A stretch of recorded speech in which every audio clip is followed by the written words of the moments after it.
Minha querida irmã, meu querido irmão, hoje, mais uma vez, eu tenho a oportunidade de estar perto de você por alguns minutos para juntos meditarmos a palavra de Deus.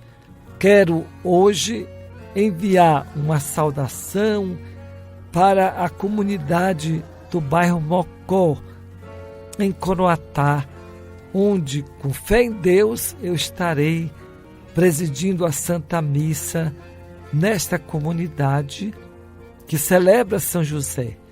E amanhã, em Matões do Norte, estarei participando do encerramento do festejo do padroeiro da cidade. Essa cidade que é muito acolhedora e que enfrenta muitas dificuldades econômicas, mas com a graça de Deus esse povo vai vencer tantos desafios. Vamos agora meditar o evangelho de hoje, que é tirado de Mateus, capítulo 21, versículos 33 a 46. Naquele tempo, dirigindo-se Jesus aos chefes dos sacerdotes e aos anciãos do povo, disse-lhes: escutai esta outra parábola.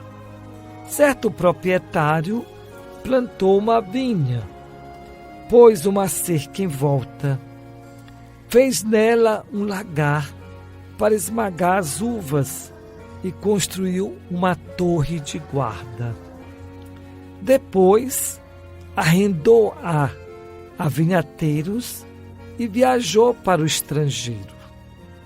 Quando chegou o tempo da colheita, o proprietário mandou seus empregados aos vinhateiros para receber seus frutos. Os vinhateiros, porém, agarraram os empregados, espancaram a um, mataram a outro e ao terceiro apedrejaram. O proprietário mandou de novo outros empregados em maior número do que os primeiros, mas eles os trataram da mesma forma.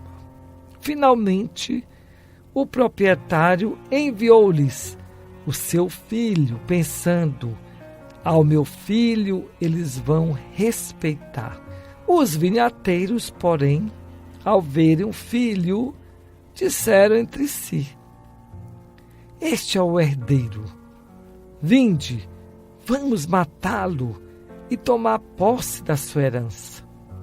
Então agarraram o filho, jogaram-no para fora da vinha e o mataram. Pois bem, quando o dono da vinha voltar, o que fará com esses vinhateiros? Os sumos sacerdotes e os anciãos do povo responderam: com certeza mandará matar de modo violento esses perversos e arrendará a vinha a outros vinhateiros que lhe entregarão os frutos no tempo certo. Então Jesus lhes disse: vós nunca lestes nas Escrituras: a pedra que os construtores rejeitaram tornou-se a pedra angular. Isto foi feito pelo Senhor e é maravilhoso aos nossos olhos. Por isso eu vos digo: o reino de Deus vos será tirado e será entregue a um povo que produzirá frutos. Os sumos sacerdotes e fariseus ouviram as parábolas de Jesus e compreenderam que estava falando deles. Procuraram prendê-lo, mas ficaram com medo das multidões, pois elas consideravam Jesus um profeta. Querido irmão e querida irmã, nós estamos nesse tempo da Quaresma e nós precisamos entender o sentido da vida e da morte de Jesus. E essa parábola de hoje é o próprio Jesus que vai explicar o sentido de sua vida. Ele vai contar a história da vinha. A vinha, podemos dizer, que é o mundo. Esse mundo que foi criado por Deus, esse mundo que Deus amou tanto que mandou o seu único filho para salvar o mundo. Porém, esse filho de Deus, ele veio, mas as pessoas acabaram agredindo, rejeitando e até mesmo matando o Filho de Deus. Uma atitude de rebeldia, uma atitude que foi muito infeliz, tirar a vida do Filho de Deus. Porém, a partir dessa sua entrega, ele salva a humanidade. Então, o que a gente pode tirar de conclusão nessa parábola é que, em primeiro lugar, Deus é capaz de fazer daquelas coisas que parecem negativas, Deus faz positiva.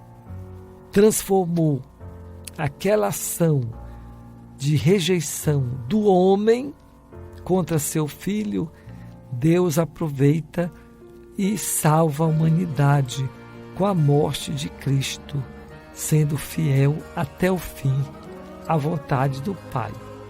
Aqui nós temos uma luz na nossa vida. Nós temos que transformar a cruz em vida, em salvação. Recentemente eu ouvi uma história real. Uma mãe que perdeu a sua filha, com 20 anos de idade, a sua filha morreu num acidente. E essa mãe ficou aniquilada, destruída. A sua filha, que ela tanto amava, morreu tão jovem. E a sua filha era uma pessoa muito boa, que lutava pelas causas ecológicas. Queria um mundo onde a natureza fosse respeitada, preservada. Então, o que a mãe resolveu fazer? Diante da dor, a mãe disse: não adianta mais eu estar sofrendo por causa da minha filha. Porque como mãe nunca vai deixar de pensar, de chorar, de sentir no coração. Mas a mãe decidiu transformar aquela dor em vida. Então ela começou a trabalhar para que o mundo se tornasse mais verde. Ela começou a produzir mudas de plantas para o reflorestamento. E toda vez que ela vai ao jardim, ao seu viveiro de plantas, que nasce uma planta, é como se a filha dela também estivesse renascendo.